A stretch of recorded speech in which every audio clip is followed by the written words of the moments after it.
Zareth 12 was not just any planet. It was known across the galaxy as a Class 12 Deathworld, a place so dangerous that even war-hardened species refused to go near it. The storms there could tear metal apart. The animals had teeth strong enough to crush bone. The plants could poison you with a single touch. And the disease that had broken out in the southern colony, no one had ever seen anything like it. The Galactic Council held a meeting. They discussed sending troops, medics, and rescue ships, but in the end, they all said the same thing. It was too risky. No one wanted to lose their soldiers or ships, so they made a choice. Evacuate the outer colonies and leave the infected colony behind. The people there were too sick to move. Their lives were written off as a loss. Officially, it was called a containment decision. Unofficially, it was a death sentence. But Earth didn't agree. While the rest of the galaxy turned away, Earth responded with something unexpected. They didn't send a fleet.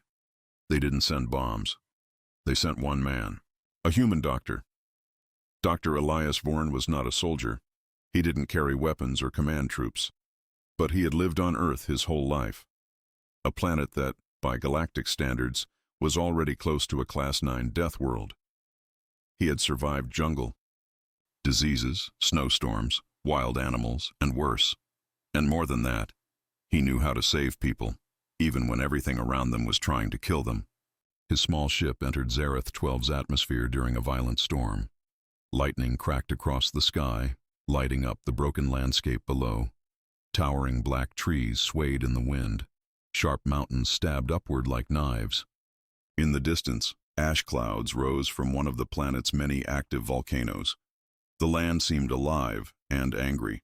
The colony came into view, or what was left of it. Buildings lay in ruins. Smoke rose from shattered homes. There was no sign of life. Not yet. The storm made the ship rattle hard, but Elias held steady. He had landed in worse.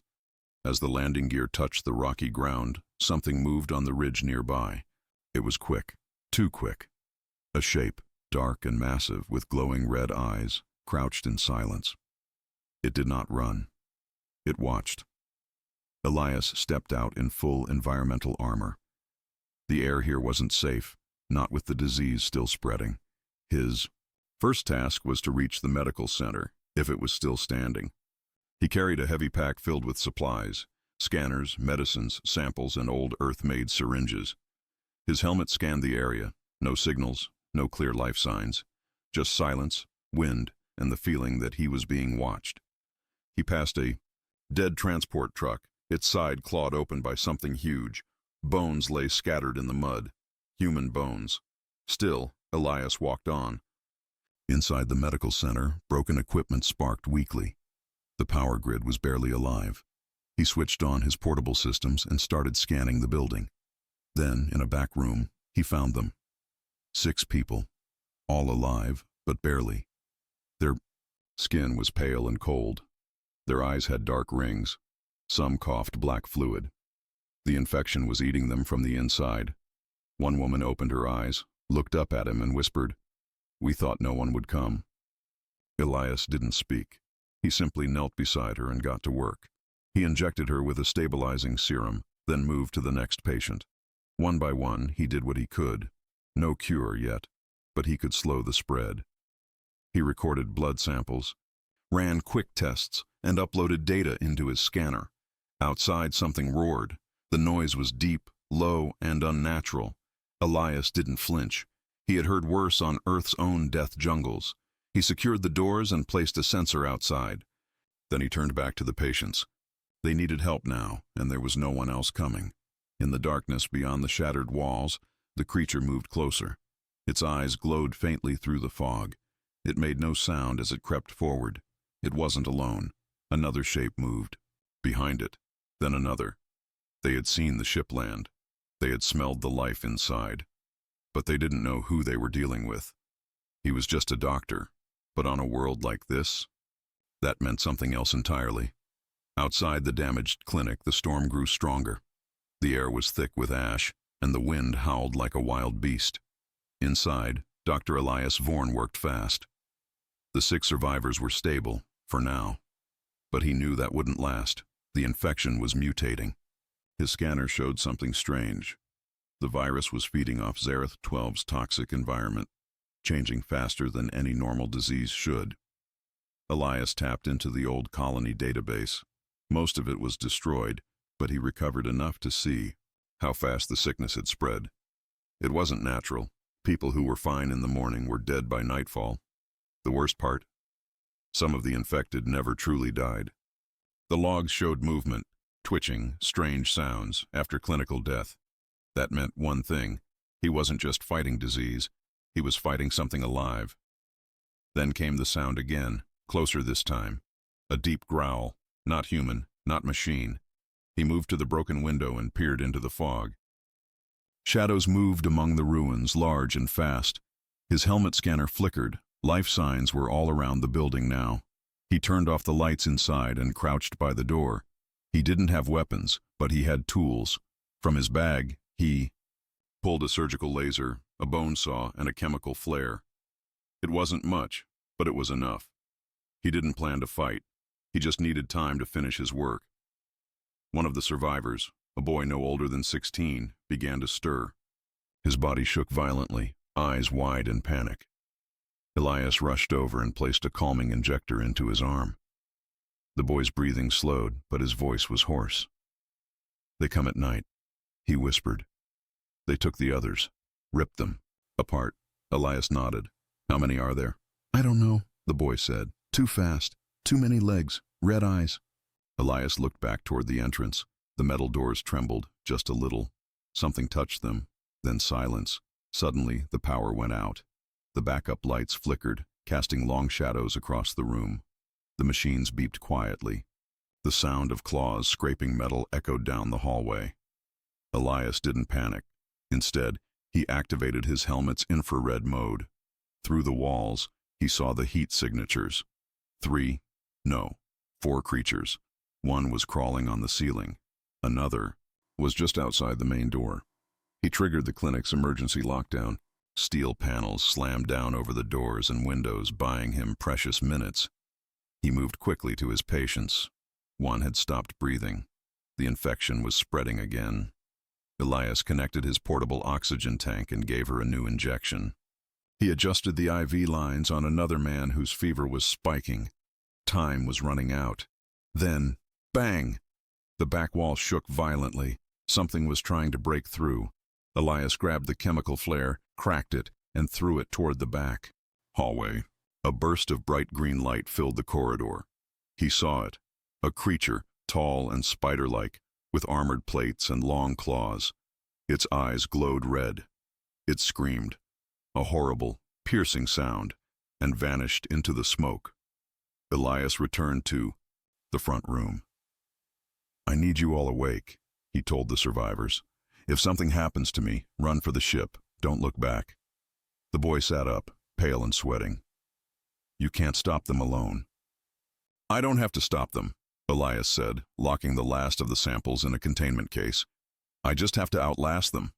Outside, the storm reached its peak. Lightning crashed into the hills. One bolt struck close, so close the building shook. Elias looked at the scanner again. The virus in the samples was reacting strangely to the planet's electrical energy. That gave him an idea. He opened the ship's remote panel on his wrist and activated a drone on the roof. It was designed for scanning, but he rewired it for something else. A short-range EMP burst. He waited. The creatures returned. 2 of them leaped onto the roof. The others circled the building. Elias counted to 3 and hit the trigger. A wave of blue energy surged through the air. The building shook as sparks flew. The creatures screamed, loud, painful screeches, as their nervous systems were hit by the pulse. One dropped from the roof. Another crashed through the side wall and thrashed in pain. For a few seconds, everything went silent. Then Elias grabbed the containment case and looked at the survivors. "We're leaving," he said. "Now." They moved quickly through the back door, stepping over the twitching body of one of the monsters. Elias helped them into the ship one by one, then powered up the engines. As the ship lifted off, he looked down at the ground. More creatures had come, dozens, but none of them could fly. Zareth 12 wasn't done yet, but neither was he. He had the samples, he had the data, and now he had proof that whatever was on this planet was evolving. He was just a doctor. But in this war between life and death, that made him Earth's deadliest weapon. The pod hit the side of the infected ship with a heavy thud. Inside the dark, twisting corridor, Dr. Elias Vorn stepped out. His boots landed on a floor made of pulsing vines and strange metal. The walls were alive, beating like a heart, glowing, faint red. Every step felt like walking through the body of a nightmare. He held his cutter tight and looked around. "This is not a ship," he whispered. "It's a body. A living body." Back on the satellite station, Dr. Arlo watched his vital signs. "Elias, can you hear me?" "Loud and clear," he replied. "I'm inside. This thing isn't just growing around tech, it's replacing it. The virus has turned the ship into a bio-machine." Suddenly the walls shifted. A low groan echoed through the corridor. Something knew he was there. He moved fast, using his scanner to map the ship's strange insides. The core had to be nearby, the place where the virus was strongest. If he could inject the prototype disruptor there, it might destroy the brain controlling all the infected ships. But the ship had other plans. A host appeared from a corner, twisted flesh, glowing eyes, vines wrapped around its limbs. It lunged. At him, Elias dodged, cutting through the vines with the plasma cutter. Sparks flew. The creature shrieked, falling back. More came. Elias ran. He dove into a tunnel, slid under a thick curtain of living roots, and found himself in a chamber. The core. It was a giant heart of light, thumping slowly, veins pulsing outward into the walls. It wasn't just alive, it was aware. A deep voice filled the room. "You healed them. You stopped death. That is power. You should have joined us." Elias raised the injector. "I did join. I joined to save lives, not end them." The heart pulsed violently. The walls closed in. Roots shot toward him. He jumped, slammed the injector into the core, and hit the trigger. The fluid sprayed. The core screamed, not with sound, but with pressure. Elias's head felt like it was going to split in half. He fell to the ground, shaking, clutching his skull. The vines writhed wildly, losing control. Back on the station, alarms flashed. "Energy reading spiking," Arlo shouted. "Whatever." He did. "It's working." The infected ships around the station stopped moving. The red lights flickered. The roots shriveled. One by one, they powered down. Inside the enemy ship, Elias coughed, barely conscious. The core dimmed, then cracked. A wave of white light exploded outward, burning the infection from within. Elias hit his communicator. "Mission complete," he whispered. "Get the data to Earth. Stop this from ever happening again." Then everything went dark. Hours later, Elias woke up in the medical bay of the satellite station, bandaged, alive. Arlo was there, smiling, eyes full of tears. "You did it. The disruptor worked. We've sent the formula to Earth. They're building a defense right now." Elias sat up slowly. His body ached, but his heart was steady. He looked out the window. Zareth 12 was quiet again. The black bloom was gone, but something remained. The memory of what the virus had tried to become. The warning it had sent to the galaxy. It had used nature, flesh, metal, memory, rage, and all of it was stopped by one thing. A doctor, not a soldier, not a killer, a healer, but on a Class 12 Deathworld. Even a healer had to become something more. Elias stood, holding his med kit once again, because the galaxy would need him, and Earth had already decided. If Deathworld's return, the ship flew low above the burning trees of Zareth 12. Smoke curled into the sky, and lightning danced across the clouds like angry spirits. Inside the cockpit, Dr. Elias Vorn kept one hand on the controls and the other gripping the medical case. It held 6 blood samples, each one more important than gold. If Earth could study them fast enough, they might find a cure.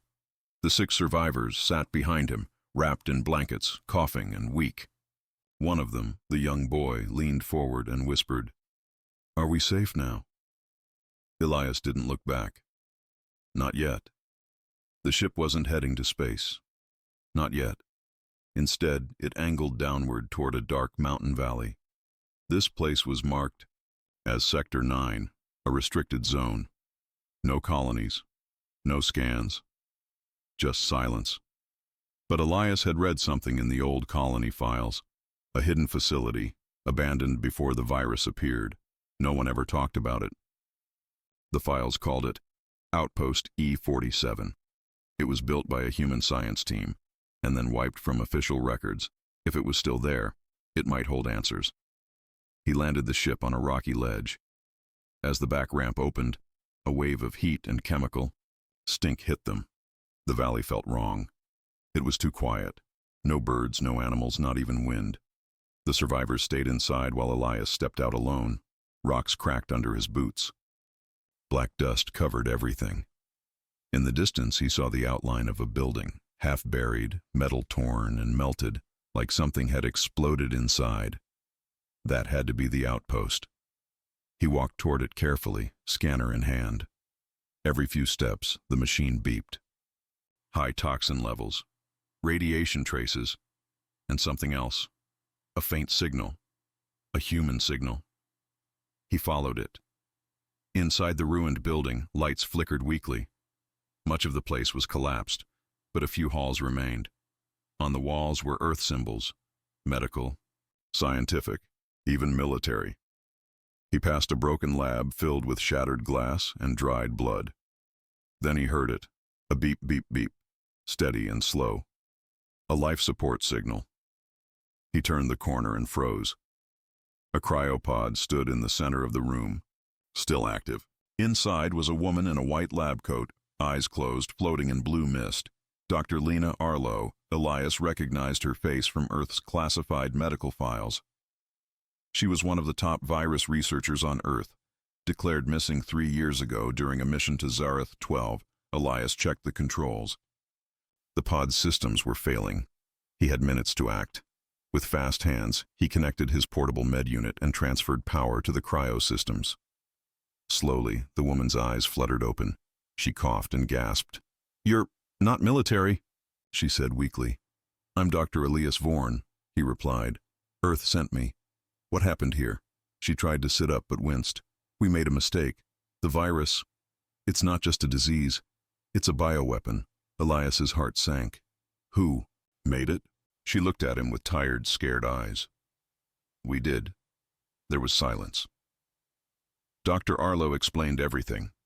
Earth scientists had built the outpost in secret to test a new kind of weapon, one that could adapt, infect, and control.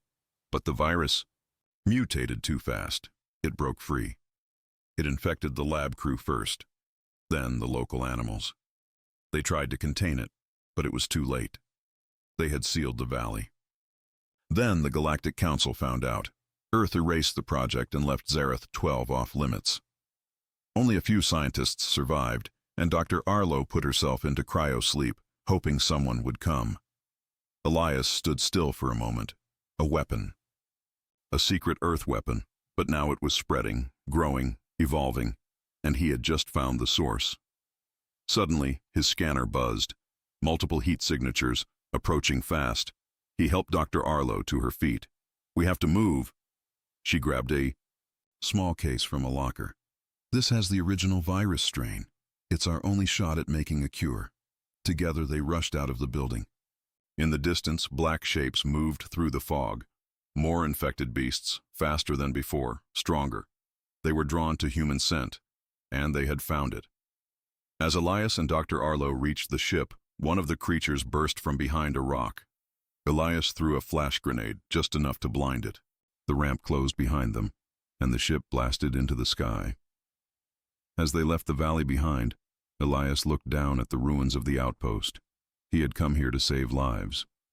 But now he knew Earth had helped create the thing killing this planet. The cure might be possible, but the cost would be higher than anyone had ever guessed. He was just a doctor, but what he found on Zareth 12 could doom the galaxy if he didn't stop it in time. The ship landed on a flat clearing at the edge of a dark jungle. Elias and Dr. Arlo stepped out and looked around. The air was heavy and strange. Ahead, the jungle did not look like any ordinary forest. Tall trees and tangled vines were mixed with patches of strange black plants. These plants were spreading quickly, their leaves dark as night. The survivors who had come along in a small group stared in silence. No one said a word. Elias felt his heart beat faster. He had seen many dangers on Zareth 12, but this was new. The black plants, which many began to call the black bloom, seemed to pulse with life. Their leaves shimmered under the weak light, and a soft, almost hypnotic hum filled the air. Dr. Arlo explained in a low voice, "These plants feed on the same toxins that the virus uses. They grow fast and change the way the disease works." Her eyes were full of worry. The group moved carefully toward the edge of the jungle. The ground was soft and wet, and each step made a squelching sound. Elias led the way, scanning for more danger with his portable device. The readings were off the scale. The black bloom was changing the soil and air around it. The plants were not just growing, they were spreading, almost like an infection themselves. As they entered the jungle, the atmosphere grew thicker. The hum from the plants became louder. The vines wrapped around tree trunks like dark ropes, and many of them had small red flowers that glowed. Elias noticed that these red flowers looked like eyes in the dark. They seemed to watch every movement. He tightened his grip on the portable medkit. He had come here for answers, but each new sight raised more questions. The jungle path led them to a clearing where the ground was covered by the black bloom. The plants here were larger and more aggressive. Their thick black leaves blocked out the little sunlight that managed to break through the canopy. In the middle of the clearing, a small stream wound its way, its water dark and tainted by chemicals from the soil. Elias knelt by the stream to take a water sample. His scanner beeped quickly as it processed the sample. The reading was alarming. The water contained high levels of toxins that no ordinary plant should cause. As Elias worked, a sudden gust of wind rustled the leaves. For a moment, everything seemed to pause.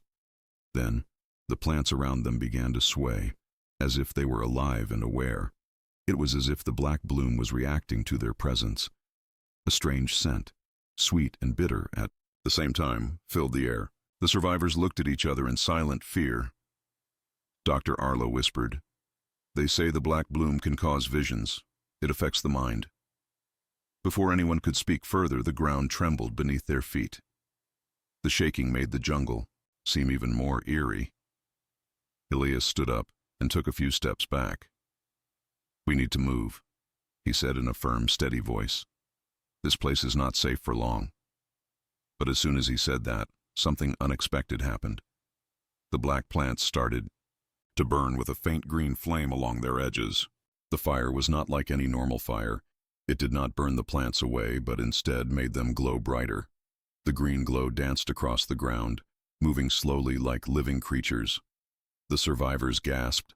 Elias pulled out a small device from his bag, a flamer-like tool he had adapted from his ship's emergency kit.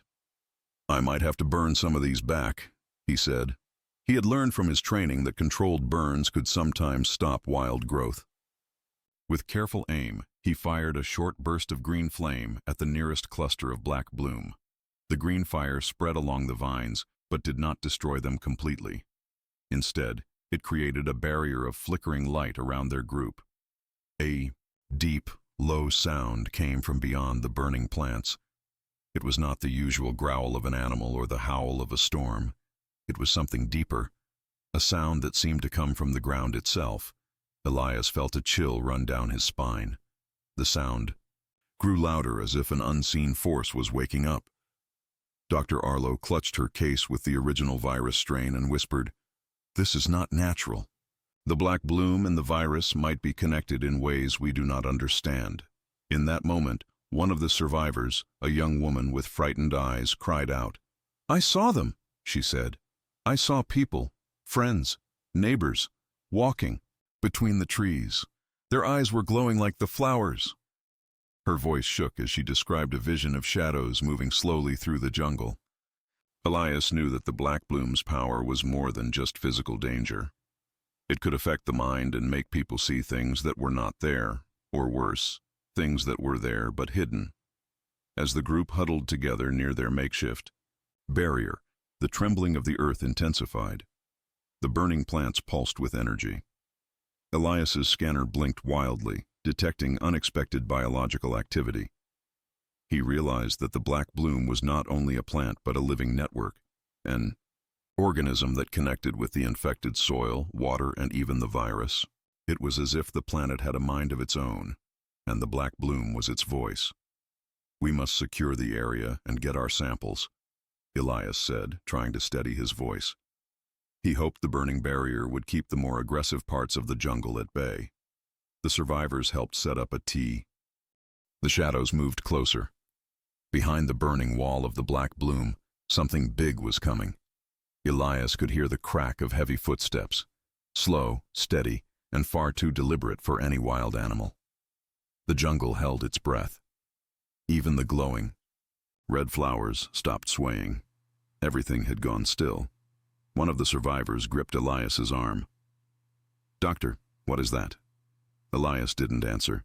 He didn't know. Then it stepped through the smoke. It was a human, or at least it used to be. Its skin was gray and cracked like stone, its eyes glowing red. Vines of black bloom wrapped around its arms and chest like armor. Its body twitched as if something inside it was trying to escape. The creature looked straight at Elias and opened its mouth, but no words came out, only a sharp, inhuman screech. Dr. Arlo gasped. "It's a host!" the creature charged. Elias barely had time to grab his medkit and drag the survivors behind the lab tent. The creature smashed through the burning plants like they were paper. Fire licked its arms, but it didn't slow down. One of the survivors screamed and ran. The creature caught him in seconds. Elias didn't look away. He had seen death before. But this wasn't death. This was something worse. Dr. Arlo shouted, "The virus has adapted. It's using the black bloom to build a body, a weapon." The rest of the survivors huddled together, frozen in fear. The burning barrier was no longer working. More shapes appeared in the jungle, some walking, others crawling, all glowing red and covered in vines. They were surrounded. Elias pulled out a flash bomb from his emergency kit. Only one left. He threw it hard into the center of the advancing shapes. Flash. A burst of white light exploded across the jungle. The infected screamed and staggered.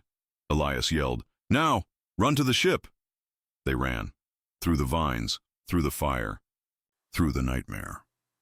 The group reached the ship's ramp just as the light faded. The creatures were already recovering, shaking off the effects. Elias hit the ramp controls, and the door sealed shut behind them. The ship launched upward, engines screaming. Inside, the survivors collapsed, gasping for air. Dr. Arlo leaned against the wall, clutching the sample case. "That was no accident," she said. "The virus is changing, learning. It's not just surviving anymore. It's fighting back." Elias paced the cockpit, trying to think. "Then we can't just escape. We need to find out what it's planning before it spreads off-world." He set the ship on course to the old satellite station in orbit. It was abandoned years ago, but Earth's files said it still had a working lab, and more importantly, a secure link to the Terran medical network. When they arrived, the satellite station drifted in the darkness like a ghost. No lights, no beacons, just silence. They docked the ship and stepped aboard carefully. Elias carried the samples. Dr. Arlo kept her hand on a small plasma cutter. The survivors stayed behind on the ship, too weak and terrified to move. Inside the station, the halls were cold and dim. Dust floated in the air. Every door creaked. Power was limited, but enough to activate the lab systems. Elias and Arlo began their work. They ran scans on the black bloom and the infected hosts, remains they had collected. The data was horrifying. The virus had rewritten itself again, this time using the black bloom's DNA to protect itself. It wasn't just infecting people anymore. It was building them into weapons. Dr. Arlo stared at the screen. "It's evolving at a speed we've never seen before. But look here." She pointed at a section of the data. "There's still a weakness in the old strain. If we can isolate it, we can make something, not a cure, but a disruptor. could slow the infection. Maybe stop the transformation process. Elias nodded. How long? She frowned. 6 hours. Maybe more. Elias turned toward the ship. Then we hold the line. They sealed the lab and armed the station's defenses. From the windows, Elias could see Zareth 12 below. The black bloom was spreading fast, visible even from orbit now. Glowing red cracks stretched across the planet's surface. Suddenly, an alarm blared. Elias ran to the terminal. Incoming signal, he said. It's from the surface. It's broadcasting from the black bloom itself. The screen flickered. A voice came through, low, distorted, and strange. We see you. We remember. You left us here. Elias's blood went cold. The virus was speaking. It had a memory, and now it wanted revenge. Elias looked at Arlo. Finish the disruptor, I'll keep them out. He grabbed his medkit and stood at the door. He was just a doctor, but on Zareth 12 that meant something else entirely. The transmission kept repeating. We see you. We remember. You left us here. The voice wasn't human. It was broken, warped, like 100 minds speaking at once. But there was something even worse than the sound. There was intent. The virus wasn't just spreading anymore. It was angry. Elias stood frozen at the terminal, the signal still blinking. Beside him, Dr. Arlo stared at the monitor, pale. This shouldn't be possible. Viruses don't talk. They don't think. They do now, Elias said quietly. The satellite station creaked. It was old, barely holding together. The air was still. Elias could feel something building, a pressure, a weight. Like something was coming. He checked the external scanners. His breath caught in his throat. A ship, no, not a ship, several, rising from the surface of Zareth 12. Twisted metal shells, coated in vines and glowing red lights. They weren't like any human or alien ships. They looked grown, like the black bloom itself had built them. Dr. Arlo gasped. The virus isn't just using bodies now, it's building machines. Elias slammed his hand on the console. How? It was just a sickness, a parasite. No, Arlo said slowly. It's more. It's becoming a species. The virus had infected not only the creatures of Zareth 12, but the technology left behind, the satellites, the drones. And now it was using all of it to launch something. War. The infected ships turned toward the orbital station. They're coming here, Elias said. He rushed to the defense controls. The station had old railguns and shield emitters, but they were outdated, half dead. One direct hit, and the lab would be gone. And with it, the samples, the research, the only hope of stopping this thing. How long on the disruptor? He called to Arlo. Still 3 hours, she said. I can't make it go faster without corrupting the formula. Then we buy time. He opened the weapons bay and powered up the railguns. The targeting system stuttered to life, blinking and buzzing. He aimed at the lead infected ship. Let's see if this station still remembers how to fight. The railgun fired. The shot tore through the infected ship's front hull, sending burning red plant matter into space. But the ship didn't stop. It simply repaired itself. New. Vines growing across the wound like muscle stitching itself back together. The other ship sped up. Warning, the station's AI said calmly. Impact in 90 seconds. Elias gritted his teeth. Not today. He launched every remaining mine from the defense grid, scattering them around the station like a metal net. The infected ships didn't slow. One hit a mine head-on, an explosion rocked space, and half the ship vanished. Still, 2 more kept coming. Inside, Arlo worked feverishly. The disruptor's chemical strands swirled inside the chamber. She glanced at Elias. If we don't make it, get this to Earth. You'll make it, Elias said, locking eyes with her. You're not just a researcher anymore. You're our last chance. The second infected ship fired. The orbital station shook violently. Lights flickered. Part of the outer ring exploded into space. A survivor screamed from the ship dock. Oxygen alarms blared. Elias fell to one knee but pushed himself up. Blood ran from a cut on his forehead. He grabbed his med kit, sealed the bleeding, and returned to the control room. 30 minutes left, Arlo shouted. I just need 30. I'll give you 30, Elias growled. He activated the backup thrusters on the station, rotating it to face the third infected ship. The remaining railgun lit up. He fired again. The shot hit something important. Plasma lines running down the ship's side exploded, and the infected vessel began spinning out of control. It drifted away, crashing into another ship, tearing both of them apart. Elias slumped in the seat. That's 2 down. But the last ship was closing in, and they were out of weapons. Elias stared at the enemy ship. Its red light pulsed like a heartbeat.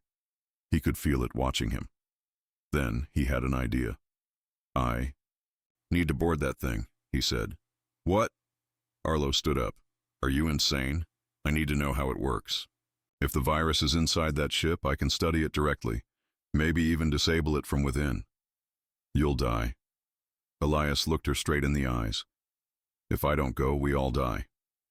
He grabbed a suit, sealed the helmet, and armed himself with a plasma cutter and 3 injectors, one filled with a risky prototype of the disruptor. He launched himself toward the infected ship in a small pod. The infected ship grew larger in the window, its surface pulsing and breathing like it was alive. Elias gritted his teeth. He wasn't a soldier, he wasn't a spy, he was just a doctor.